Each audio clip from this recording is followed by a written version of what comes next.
இன்று ஒரு தகவல். இன்று 5/4/2026 அருமையான சங்கட சதுர்த்தி. இன்னைக்கு விநாயகப் பெருமானுடைய பிரார்த்தனைகளை வைத்தால் நிறைவேறக்கூடிய நாள்.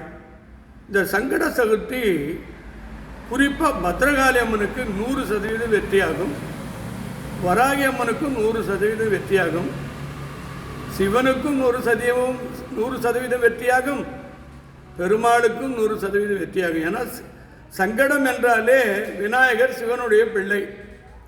விநாயகர்கிட்ட பிரார்த்தனை வைத்தாலே மும்மூர்த்திகளுக்கும் வைத்ததுக்கு போல் சமம். இன்று உலகம் பேரழிவை நோக்கி போய்கொண்டிருக்கிறது. ஒவ்வொரு வீட்டிலும் இல்லத்திலும் பிள்ளைகளும் மக்களும் ஆனந்தமே தொலைத்து விட்டார்கள்.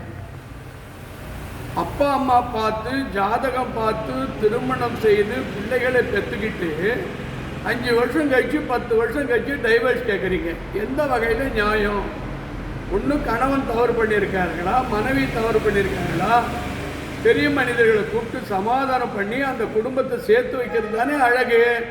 குடும்பத்தை பிரிக்கிறதுனால அதில் என்ன சந்தோஷம்? பல பேர் என்கிட்ட அழுகுறாங்க. 58 வயசில் 60 வயசில் டைவர்ஸ் கேட்குறாங்க. நாங்கள் 30 வருஷம் வாழ்ந்தோம், என் பசங்களெல்லாம் இட்டுன்னு போயிட்டா என் மனைவி, நான் அனாதையாக இருக்குன்னு பல குடும்பத்தில் பெண்கள் அழுகுறாங்க, ஆண்கள் அழுகுறாங்க.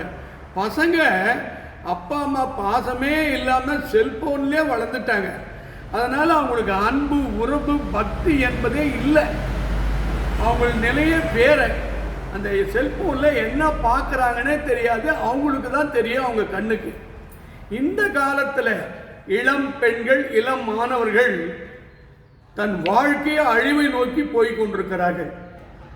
அந்த காலத்தில் அப்பா அம்மா தெய்வம், தாத்தா பாட்டி பாதத்தில் வணங்கி ஆசீர்வாதம் பண்ணி குடும்பம் ஆனந்தமாக வாழ்ந்ததாக வரலாறு. இப்போ உண்மை நிலை இல்லை, ஒழுக்கம் நிலை இல்லை, சத்திய நிலை இல்லை. எல்லாமே பணம் தான் வேணுன்றான் சார். எல்லாருமே யார் கேளுங்க, அதிகாரியாக இருக்கட்டும், அரசியல்வாதியாக இருக்கட்டும், வியாபாரியாக இருக்கட்டும், கூலி தொழிலாளியாக இருக்கட்டும், ஒரு சாமியாராக இருக்கட்டும், யாரை எடுங்க பணம் கொடுங்க. பணம் தான் பிரதானம். இப்போ பணத்துக்கு அடுத்தாற் போல என்னன்னா பதவி. ரெட் லைட் காரில் போகணும், செல்வாக்காக இருக்கணும், பேரு புகழும் வாழணும்.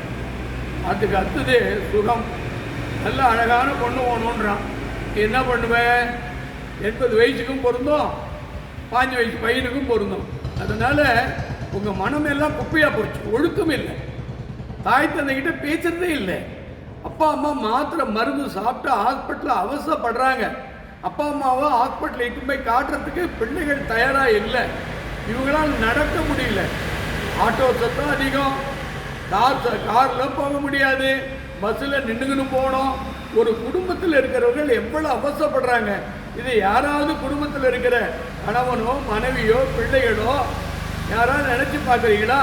ஆகவே இன்றைய பூஜையில் நீங்கள் ஆனந்தமாக வாழ்வதற்கும் உங்கள் குடும்பத்தில் சந்தோஷம் தென்படுவதற்கும் இந்த நாள் வராகியிடத்திலே பிரார்த்தனை வைக்கிறேன், பத்ரகாளியிடத்திலே பிரார்த்தனை வைக்கிறேன், பெருமாளிடத்திலே பிரார்த்தனை வைக்கிறேன், சிவனிடத்திலே பிரார்த்தனை வைக்கிறேன், என் ஞானகுரு வடலூர் வள்ளல் பெருமான் இடத்திலே பிரார்த்தனை வைத்து உங்கள் அனைத்து துன்பங்களும் சங்கடங்களும் நிவர்த்தியாகி எல்லா வளம் பெற்று இன்று முதல் அண்ணாமலை போல, ஐயப்பன் மலை போல, திருமலை போல சிவன் பக்தர்கள், பெருமாள் பக்தர்கள், சக்தி பக்தர்கள், கணபதி முருக பக்தர்கள் இன்று விநாயகர் சதுர்த்தி சங்கட நிவர்த்தியிலே எல்லா அருளும் கிடைக்க நாம் வராகி அம்மன் அருளை பெறுவோமாக.